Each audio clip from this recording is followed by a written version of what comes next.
Amigos, ¿cómo están? Me da mucho gusto saludarlos. Gracias por estar con nosotros en Ciberdiálogos. Hoy un episodio muy importante para mí, muy importante. Estamos a unos días de la elección presidencial en Estados Unidos. Es difícil exagerar la importancia de la elección estadounidense. Lo que está en juego es el futuro de la democracia en Estados Unidos, de las libertades en Estados Unidos y también buena parte del futuro del mundo. Y no exagero, de verdad que no exagero. Y para probar que no exagero es que he invitado el día de hoy a Ciberdiálogos a una de las voces más elocuentes sobre los riesgos modernos del autoritarismo e históricos del autoritarismo.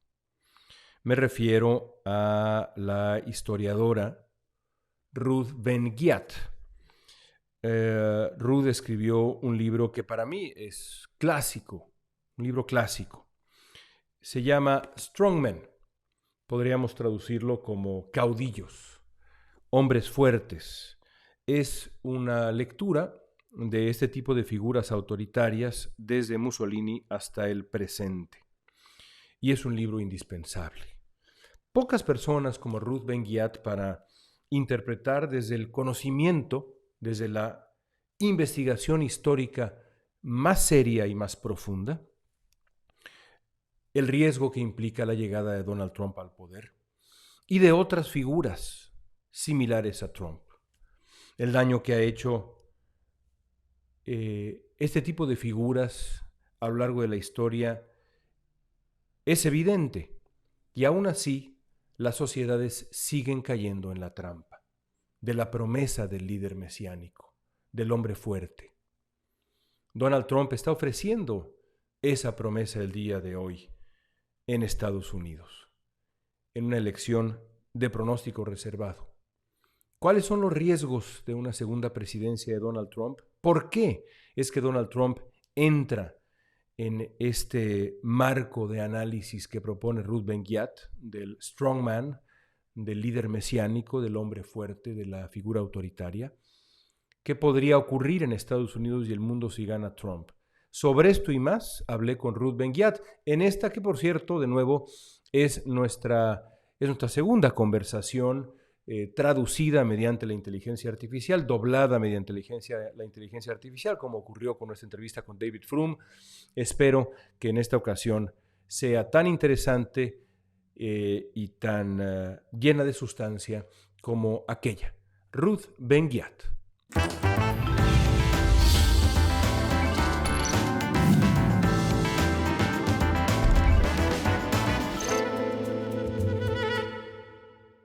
Ruth, le agradezco muchísimo que esté con nosotros en Ciberdiálogos. Déjeme comenzar de esta manera.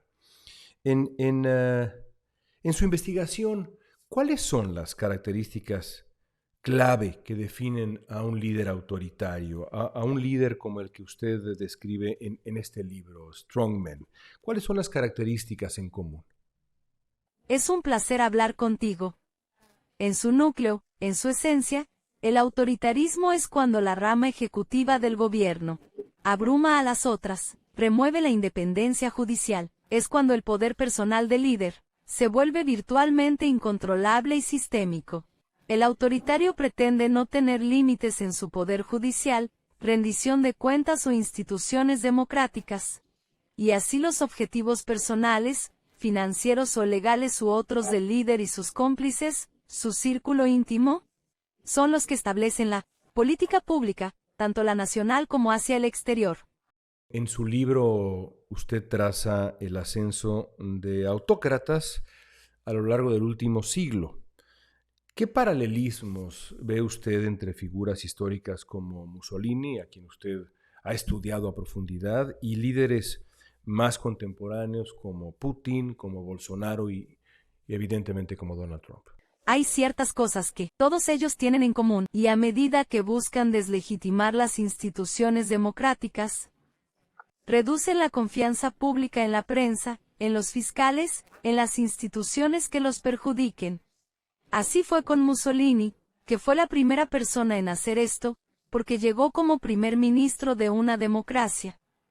Y estuvo allí durante 3 años, quitando legitimidad a la democracia en un clima de gran violencia, y luego declaró una dictadura, pero atención, incluso con un golpe de Estado, como en Chile en el golpe de 73.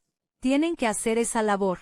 Los que estudian los golpes lo llaman trabajos. Es la labor de deslegitimar las instituciones para que la gente acepte un golpe. Y en Estados Unidos se ha hecho un gran esfuerzo por deslegitimar a todo tipo de autoridades que dependen de los hechos objetivos. Esa es otra cosa que hacen los autoritarios. Atacar la verdad.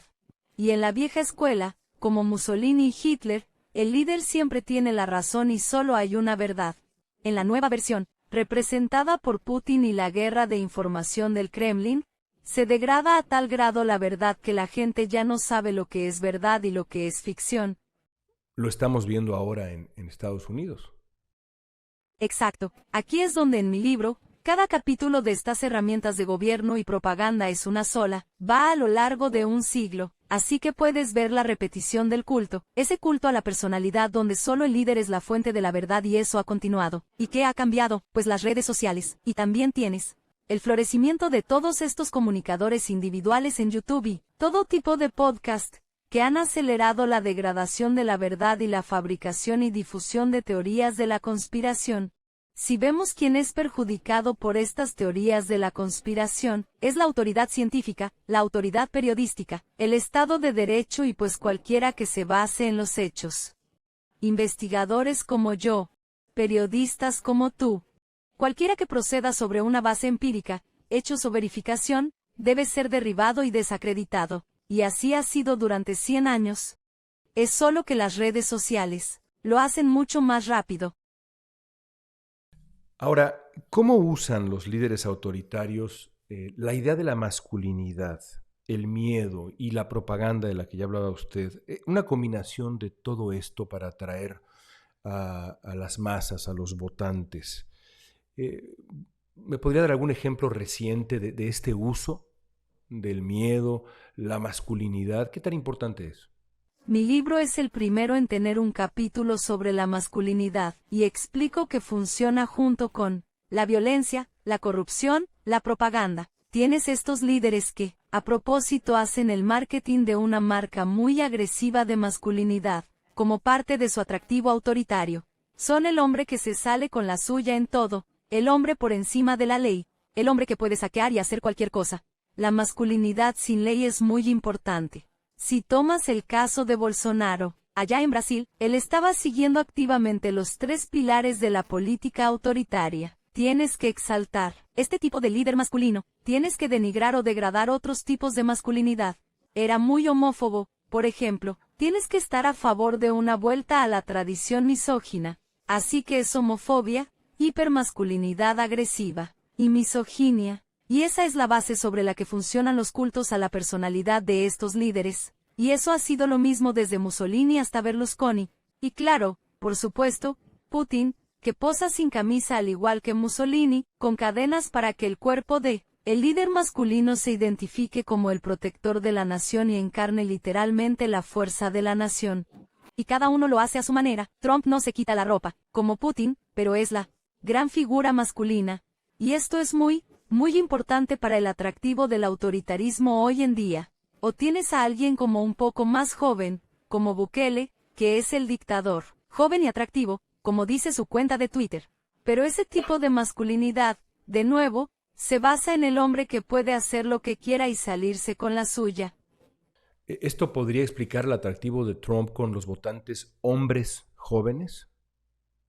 Absolutamente, porque uno de los patrones que muestro en mi investigación, que notas en mi libro, que recorre más de 100 años, son patrones, y uno es que, piensas, cuando estos demagogos tienen un atractivo, es cuando las sociedades han pasado por muchos cambios, incluyendo, por ejemplo, los derechos de los trabajadores, y entonces llega el fantasma del marxismo, podrían ser los derechos de género. Todo esto significa que cosas como la igualdad de género, la emancipación de género, toda esa es una línea transversal. Y eso causa la reacción del líder. que dice que solo él puede arreglarlo y hacer todo perfecto para luego echar atrás derechos esenciales. Es un patrón, y claro, esta crisis de masculinidad se da cuando las mujeres salen adelante. En Estados Unidos en 2016 es un buen ejemplo. Tuvimos 8 años de un presidente afroamericano que mucha gente no quería aceptar. Luego la legalización del matrimonio homosexual. Tuvimos la admisión de mujeres en combate, y los militares tuvieron que aceptar o acordar tener una integración de género completa. Algunas personas interpretaron todo esto como un gran paso de progreso, pero otros, especialmente los hombres blancos, pensaron que su poder y su autoridad estaban siendo amenazados. Así pasó en España en los años 30 antes del golpe de Estado de Franco. Se repite una y otra vez, y ahora nos toca a nosotros. Ahora muchas democracias están viendo el ascenso de líderes populistas que comparten estos rasgos autoritarios, pero operan dentro de sistemas al menos formalmente democráticos. Hay elecciones y demás, aunque al final lo que vemos son democracias iliberales, antiliberales. ¿Cómo consiguen estos líderes socavar la democracia manteniendo la fachada de la democracia? Es una pregunta excelente, y mi favorita de estas formulaciones, porque por desgracia ha sido muy efectiva. Es Víctor Orbán, su democracia antiliberal. Hay muy poco democrático en la Hungría de Orbán, que apenas fue clasificada como la nación más corrupta de la Unión Europea. Porque ya no se trata de eliminar las elecciones, eso ya es poco común. Ocurre, por supuesto, en los estados comunistas, Corea del Norte, China, pero hoy en día tienes elecciones, y eso le da al líder el barniz, la ilusión, de decir, como Erdogan en Turquía, que es otro buen ejemplo, dice que hay urnas en Turquía, tenemos elecciones, no soy un dictador, no es un dictador de la vieja escuela, de un solo partido, pero desde ahí pueden atacar la democracia. Destruir el sistema desde dentro. Los medios de comunicación son colonizados por el líder. Piensa en Hungría. El objetivo es el control estatal directo de los medios en los viejos estados de un solo partido. En el fascismo, ya sabes, en las juntas. Hoy en día, tienes mucho menos control directo, y lo que haces es domesticar a los medios haciendo que tus aliados o tus amigos compren importantes propiedades mediáticas. Lo que Orbán hizo en 2018 fue conseguir que los propietarios, personas muy poderosas con más de 500 medios de comunicación, accedieran a donar entre comillas, esas propiedades a una fundación aliada del gobierno. Por eso Orbán tiene control indirecto pero completo del 85% de los medios, y sin embargo, puede decir que el Estado no controla medios. Es la receta de una democracia antiliberal. Así funciona hoy en día, y lo que es muy peligroso es que es mucho más fácil engañar a la gente, para que la gente se sienta bien y tranquila. Gran parte de mi enfoque ha sido sobre la corrupción moral. Es interesante, para que los industriales, los aliados de los autócratas, puedan sentirse bien y puedan fingir que no se trata realmente de autoritarismo. O puedan mirar a gente como yo y decir, estás loco, eres una histérica. Pero cuando Trump está hablando de que cierren 60 minutos y la cadena CBS porque no le gusta lo que dijeron en un programa, y está buscando aliados para comprarlo, ahí se entiende por qué Orbán es el líder modelo para los republicanos hoy. Este es el camino para ellos. Otras voces que he entrevistado en Ciberdiálogos han hablado aquí del surgimiento de lo que han llamado autocracias cleptócratas o cleptocracias autoritarias. Y usted ha escrito sobre el uso de la corrupción como herramienta de control autoritario. ¿Cómo usan estos líderes autoritarios la corrupción tanto para consolidar su poder como para eludir la rendición de cuentas?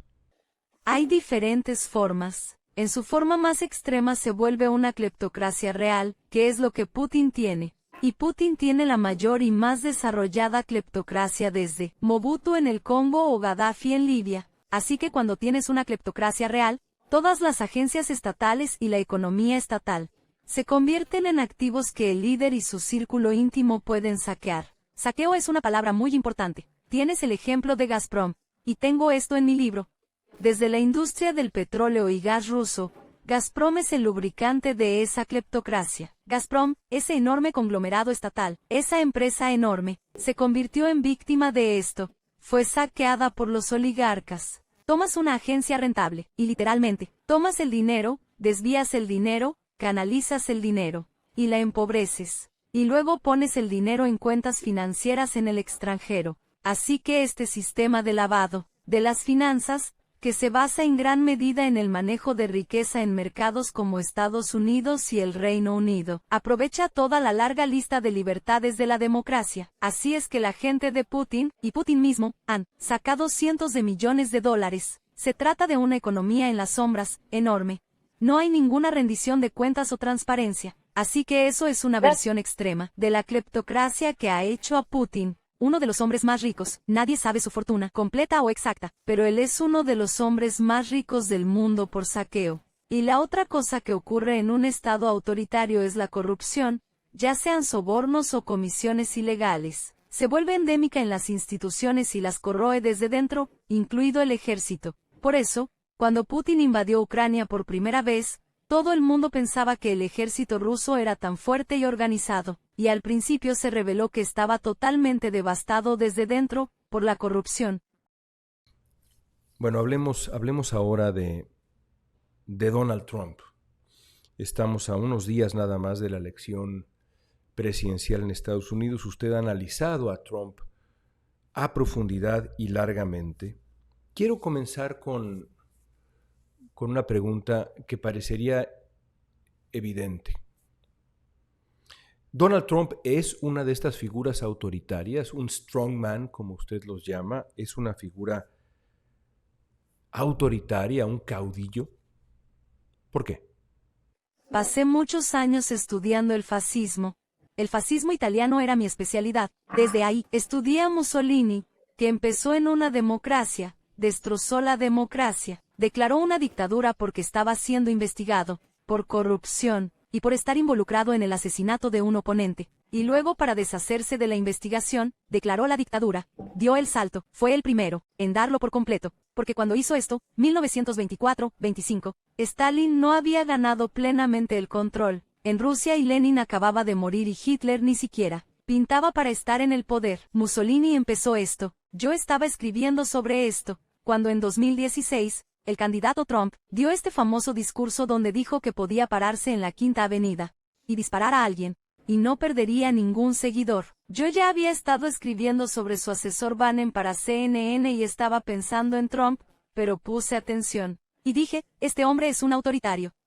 Esto es lo que dicen los fascistas, porque se estaba asociando con la violencia, directamente, personalmente, y esto es parte del mapa. Bolsonaro lo hizo y Duterte en Filipinas. También lo hizo Mussolini, por supuesto, Hitler, o tienes en el caso de las juntas, gente como Pinochet, gente que son militares, que tienen esto incorporado. Trump estaba diciendo que no perdería seguidores, que sería aceptado y admirado, debido a la violencia, porque le dispararía a alguien. Y la Quinta Avenida está cerca de donde estaba la Torre Trump, en un entorno urbano lleno de gente. Muy público. Él no dijo, voy a disparar a alguien en un campo por la noche. Estoy repasando todo esto, porque eso cambió mi carrera y me hizo darme cuenta de lo peligroso que era y que iba a ser nuestro turno aquí en Estados Unidos de tener esta circunstancia peligrosa. Y así empecé a escribir en 2016 para The Atlantic, un artículo llamado Un autoritario americano. Para entonces Trump ya estaba desacreditando a las autoridades, hablaba de elecciones amañadas, y aún no hemos hablado de eso. Todo el sistema electoral debe ser desacreditado, para que al final la población piense que no se pueden conseguir elecciones libres o que las elecciones ni siquiera son la mejor manera de escoger líderes. Y así puedes tener, como dice Trump, dictador por un día.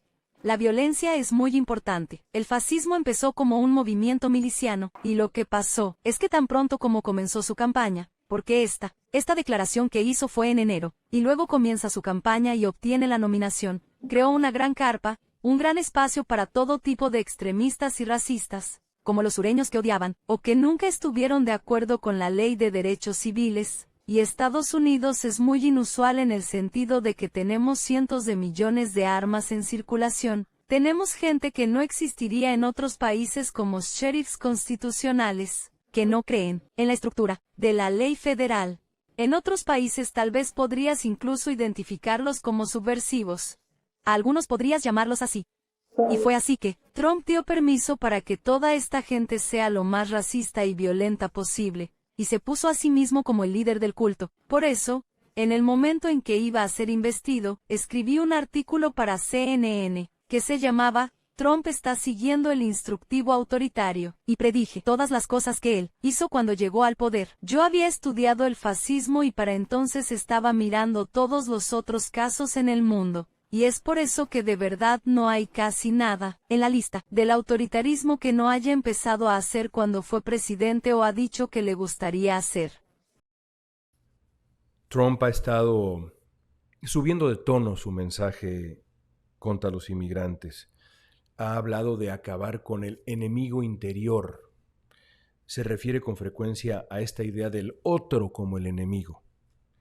¿Cómo se alinea esta retórica antiinmigrante de Trump con las estrategias que han usado otros líderes autoritarios para crear enemigos internos, la percepción de los enemigos internos y luego justificar políticas represivas? Pienso, por ejemplo, en Mussolini, que usted conoce también. ¿Puede considerarse esta retórica antiinmigrante una parte de un patrón más amplio? Es una constante en otros países. Por ejemplo, después del golpe en Chile, Augusto Pinochet, en una de sus primeras conferencias de prensa después del golpe, dijo que había gente que venía por la frontera, inmigrantes o rebeldes de izquierda que iban a crear crimen y anarquía. Así que esta idea de que hay enemigos que vienen por la frontera, tratando de arruinar el país, tiene diferentes vectores. Uno es, por supuesto, como la teoría del gran reemplazo, de la que hablaba Mussolini mucho antes de que Hitler llegara al poder. Hablaba de, cito, negros, marrones y amarillos que vienen a tener demasiados bebés. Y dijo, las cunas están vacías y los cementerios están llenos. Para Mussolini, en Italia no había suficientes bebés cristianos blancos. Así que el discurso antiinmigrante ha sido una constante desde hace 100 años. Así que, ahora lo que es aterrador es que Trump ha estado hablando de los inmigrantes desde el principio, desde 2015, habló del supuesto enemigo, durante mucho tiempo. El discurso era tanto sobre demografía como sobre racismo, pero sobre todo sobre la frontera. Había que cerrar las puertas. Y ahí es donde militarizamos la frontera y el Partido Republicano dice, sí, no debemos ayudar a Ucrania. Todo se trata de la frontera, pero se trata de tener realmente una dictadura, algún tipo de estado autoritario, y quieres usar a los militares de una nueva manera. No basta con mantener a los inmigrantes afuera y vigilar la frontera. Tienes que inventar a un enemigo interno, que puede estar en cualquier parte. Y así, Trump más recientemente comenzó a hablar de alimañas. Tenemos que erradicar las alimañas. Habló de nidos. Y ya no solo los inmigrantes. Habla de marxistas y socialistas y fascistas y sus oponentes políticos. Un gran número de grupos de personas. Así que eso es parte de los autoritarios y, ya sabes, algunas personas piensan, bueno, yo no soy un inmigrante, no me va a afectar. Pero incluso si señalan a un grupo, siempre van a ir por otros grupos. En las últimas semanas hemos visto un fenómeno muy curioso en las encuestas. Votantes, pienso por ejemplo en los votantes latinos, insisten en las encuestas que cuando Trump habla sobre la política antiinmigrante, la política de deportación, no se refiere a ellos, no está hablando de mí, o no me va a tocar a mí, no le creen a Trump. ¿Qué le diría usted a los votantes que escuchan a Trump y prefieren no creerle o prefieren pensar que no se refiere a ellos? Creo dos cosas. Una es que la gente no creía que Mussolini iba a hacer nada, lo llamaron un payaso. Lo mismo con Hitler. Y todo el mundo quiere pensar que no va a ser afectado. En el caso de los inmigrantes latinos, yo soy de primera generación, mi padre es de Oriente Medio y mi madre de Escocia, y se da el fenómeno de que el inmigrante se convierte en antiinmigrante, y ya no se identifica, y entonces piensas, no voy a ser yo, no me va a pasar a mí, y esto siempre es falso, por eso me parece tan triste que la gente sienta que no van a ser el objetivo cuando una y otra vez Trump nos dice muy claramente que cualquiera que no sea cristiano blanco va a ser el objetivo, y nadie se salvará. Cuando los nazis construyeron Dachau en el 33, tuvieron que construirlo porque las prisiones estaban llenas y estaban almacenando gente en bodegas, así que construyeron este campo de concentración, Dachau, y no metieron a los judíos primero, pusieron liberales y socialistas e incluso sacerdotes. Si eras esto o si eras aquello, si eras progresista, estabas en la cárcel, estabas en Dachau. Luego pusieron a los testigos de Jehová, y pusieron a los gays y luego pusieron a los judíos. Así, esto es lo que yo diría. Usted tiene que creer las palabras que se dicen porque hay una intención detrás de ellas que es una auténtica declaración de guerra al pueblo americano y no van a existir excepciones.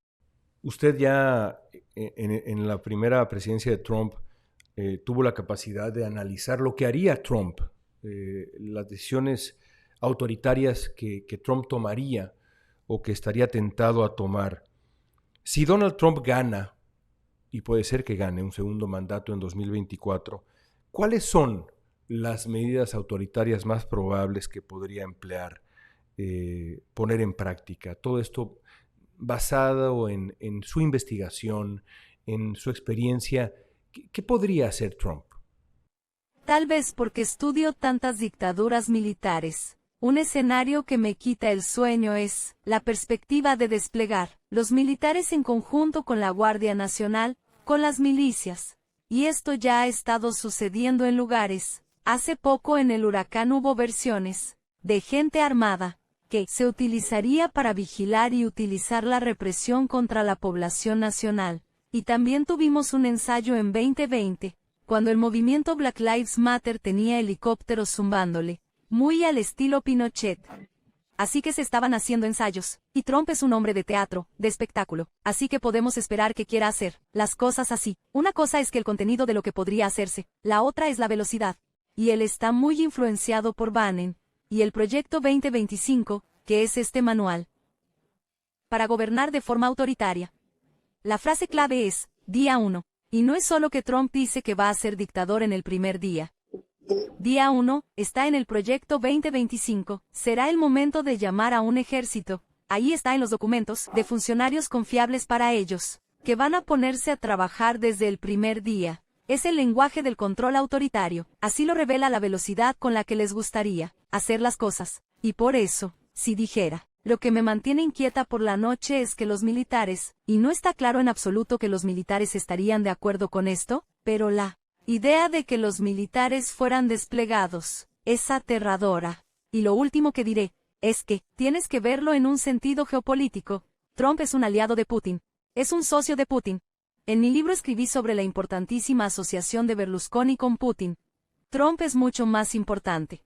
Si alguien está tratando de ayudar a la causa de los diversos Putins en el mundo, el ejército de Estados Unidos es un gran problema para su hegemonía. El ejército estadounidense es el más poderoso del mundo, el más profesional. ¿Qué haces con eso? ¿Para ayudar a Putin y China? Fácil, rediriges prioridades. Desde tu autoridad, diriges al ejército de Estados Unidos a la represión interna. Te retiras de la OTAN, retiras las tropas de los lugares donde están en el mundo, dejando el campo libre a los que son tus aliados. Eso es lo que me asusta. Es el escenario que me preocupa. Por último, Ruth, también es posible que Trump pierda. Si Trump pierde, es muy poco probable que acepte los resultados. Lo más probable es que no los acepte. Y entonces se aparecerá de nuevo el fantasma de la violencia política en un país con 500 millones de armas en las calles. Siempre lo decimos aquí en Ciberdiálogos, en Estados Unidos hay más armas que personas.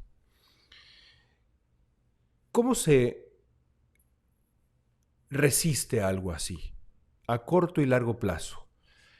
¿Cómo se resiste a lo que veremos con Trump si es que se niega a aceptar los resultados, si es que pierde? ¿Y cómo contrarrestar este cáncer autoritario que se ha hecho presente en Estados Unidos, como se ha hecho presente en otras partes del mundo? ¿De dónde debe venir la resistencia? A ver, hay muchas cosas. Creo que lo que hemos estado viendo en esta campaña de Kamala Harris es el comienzo de un movimiento pro democracia en Estados Unidos. Hay que pensarlo. Vimos las mayores protestas en la historia de Estados Unidos. Una fue la marcha de las mujeres. Ya nadie habla de eso.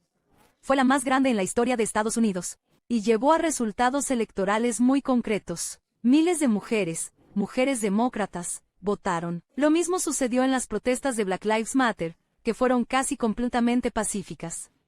Menciono esto porque las protestas pacíficas y masivas han sido buen antídoto a la autocracia. funcionó en Polonia en el año 23. Es muy importante que ocurra eso. Y lo hemos visto en la cantidad de gente que va a ver a Kamala Harris, la idea de alegría y esperanza. Eso es muy importante para mantener la democracia o recuperarla. Cuando tienes a gente de extrema derecha en el gobierno o incluso en Chile, en plena dictadura militar, tuviste una marcha por la alegría. Así que, son cosas que estamos aprendiendo. Somos un país muy grande, y por eso es muy difícil tener un movimiento pro democracia cohesionado, pero eso está sucediendo. Veo que está ocurriendo, y no va a desaparecer. Así que eso es una cosa. La otra cosa que preguntaste es, ¿cómo nos deshacemos de esto? Esto que llamas cáncer. Tenemos que tener conversaciones. Hay cientos de organizaciones que tienden puentes en Estados Unidos y los medios de comunicación no las mencionan. Hay mucha gente trabajando para unir a republicanos y demócratas. Tenemos que tener conversaciones con todo el mundo,